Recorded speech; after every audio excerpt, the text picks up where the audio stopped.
Good morning, folks. And here's one of those really weird stories which you kind of say, hey, is this the dumbest story of the week? Is this the silliest thing you've heard of? How bad is this? Actress Tessa Thompson doesn't want to work with a bunch of white people and a bunch of men. This is her actual quote. Um, yeah, it does sound as bad as it looks, or looks as bad as it sounds. Um, so I know her from Ragnarok, a fine movie for fun and giggles and quite a twist on the Thor timeline in the MCU, I guess. I don't know. I haven't seen too many MCU movies, so that was the one I did see because I love the trailer and it had a little bit of comedy in it. So that's just my taste. There you go. And this actress from there, now that she's going to be in the next Thor film, I assume, she says she didn't want to work with a bunch of white people and a bunch of men. Now, again, nothing wrong with that. You don't want to work with a certain group of people for whatever reason. Fine. Just tell us the reason. Hey, I don't like black people because X, or I don't like white people because of X. You can have that opinion. That's great. So long as it's a good opinion. As long as we know where you're coming from. Kind of nice to know why this is, though. You don't just make blatant racist statements like that or sexist statements without backing it up. Like there could be a good reason. I just don't know them. So this is back in November 2018, while European premiere Creed 2, as reported by The Independent, Thompson told the Press Association, wow, I don't want to show up on set and just see a bunch of white people, no offense. And you're like, okay, but you can't just say that. It's like, hey, I don't like black people, no offense. It's like, why? She added, I don't want to work in the company of a bunch of men, no offense. I'm like, what is your problem? What is your problem of people of a certain race? What is your problem of people of a certain gender? I don't get it. Just tell us why. Do you have a phobia? Is this a cultural thing? Did you have a traumatic experience as a child? There's lots of reasons for this. We just don't have any reasons why you feel this way.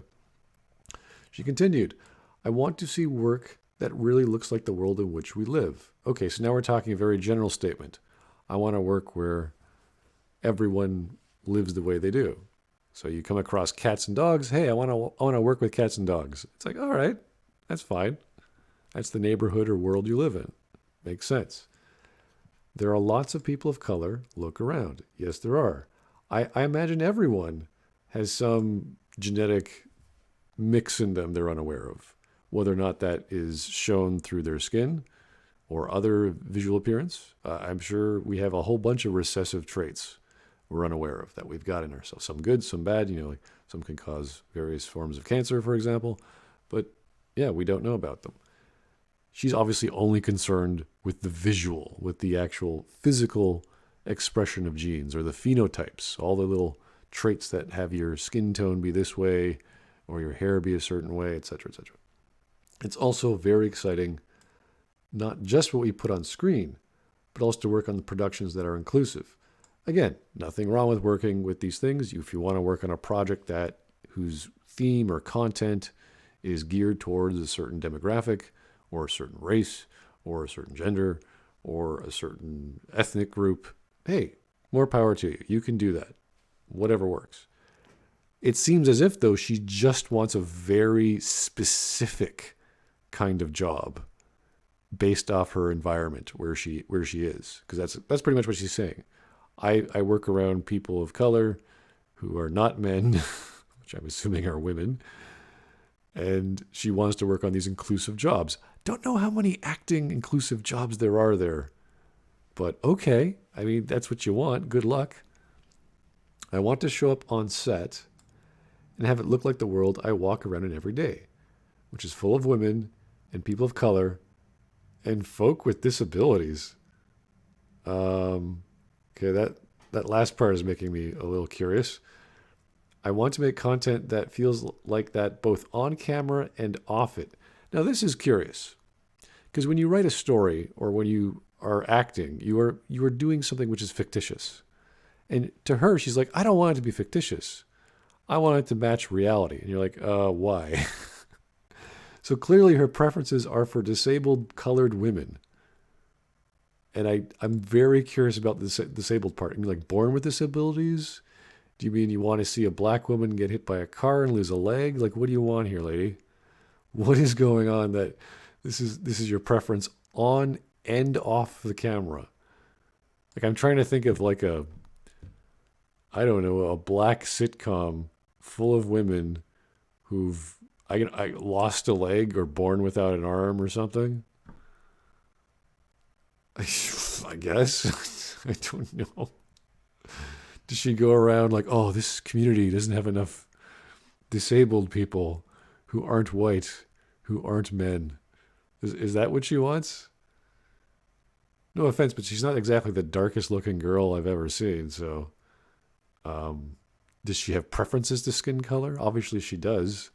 Is there a certain shade or tone of pigment melanin in someone's skin? You know, is there certain disabilities you prefer, like born without an arm or deformed hand or no legs, quadriplegic, blind, deaf, dumb? Like what's the standard here that she wants? It's getting a little strange. And all you have to do is say, "Hey, I'd rather work with people I like."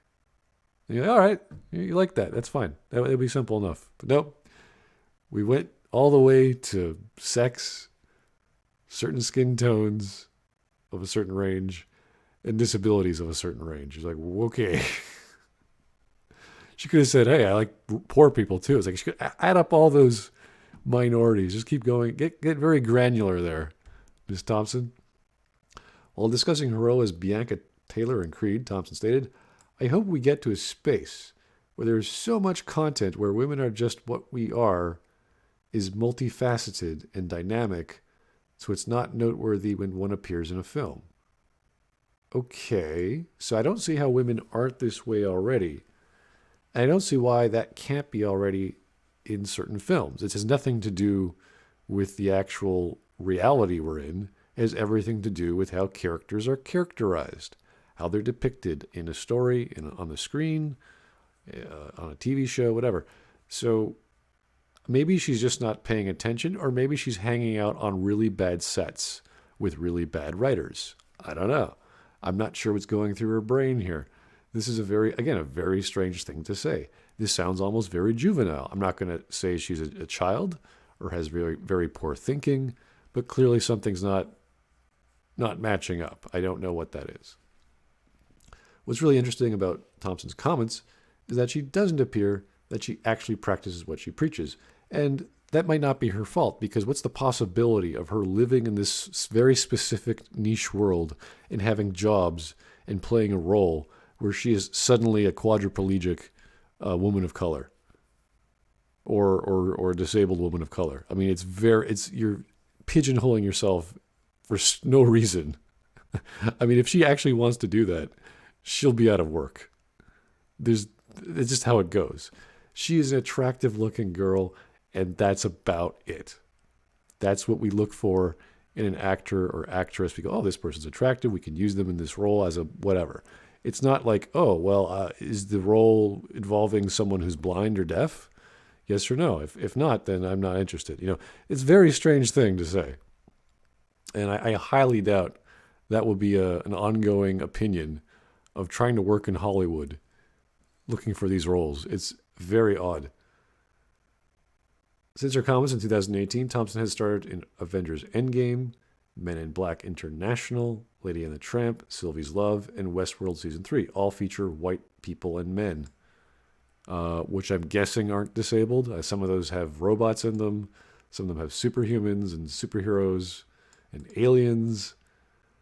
Maybe she wants to be in all the Alien movies. That might do it, where it's like a female-dominated story where women dominate other women of color, and they lop their legs off and make them cyborgs.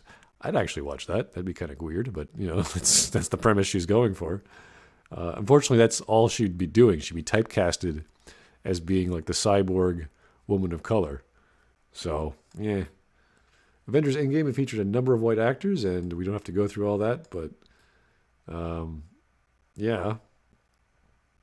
Again, very odd thing to say in regards to getting jobs. So all these listed movies I just mentioned all are mentioning all the actual non-women, non-people of color, non-disabled people. Okay, just to put it in perspective, there, every movie's got white guys who aren't disabled. Unfortunately, it's it's just the silliest thing. I I can't. You're trying to rationalize it and try to come from her perspective, but it just sounds like she's a crazy person and not a racist, or she is a racist and a sexist, and she's pro cyborg, pro disability. I don't know. I mean, I want to see her next role where she's in a wheelchair. I really do. That would be it. I mean, you achieved your dream, and you live around these people. That would be amazing. I want to see before and after, and like the the interviews, like behind the scenes, where she's running around in her wheelchair and she's talking to other people in wheelchairs or peg legs or eye patches. It's like that'd be great. You're living the I don't know, the pirate dream in Hollywood, and you're feeling like you don't even have to act. You just get off out of your chair on that Hollywood screening room. You're like, all right, time to do what I always do. Everyone loves it. More power to you, Tessa Thompson. Keep saying crazy things. We love you for it, and hopefully you'll find work in the near future. Because I'd love to watch your movie where you are a female dominatrix cyborg vampire cripple. That would be amazing. Have a great day, guys.